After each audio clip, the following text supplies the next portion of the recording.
Mən 29 yaşında ailə qurdum. Səbəb də o idi ki, yəni doğrudan da bizim indi hamımızda bu var da. Bugünkü gənclərdə də görürsən ki, elə bizdən nə bilim, çox biz yaşlı deyilik ki, durub gəncliyə məsləhət veririk, amma yəni bir 10 il əvvəli götürək də, bizdən bir 10 yaş kiçikləri götürsək. Bugün də elədir. Baxırsan deyir ki, mən yəni 500 manat maaş alıram, 600 manat maaş alıram. Yəni mən belə ailəni saxlaya bilmərəm.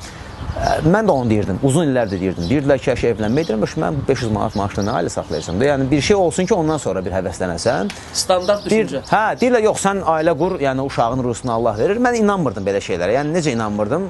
Bu Allaha inamsızlıq deyil, sadəcə. Yəni bir garanti istəyirsən də. Yəni çünki baxırsan da sosial səbəblərdən dağılan ailələr də var filan.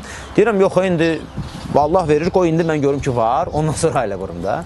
Nəsə doğrudan da alınmadı. Həqiqətən alınmadı və mən sonra fikir verdim ki, mən ailə qurandan sonra, məsələ ilk ildən artıq mənim gəlirlərim artmağa başladı. Ruzu bərəkət artdı. Hə, yəni mən başa düşdüm ki, bu mənə, yəni mənim özümə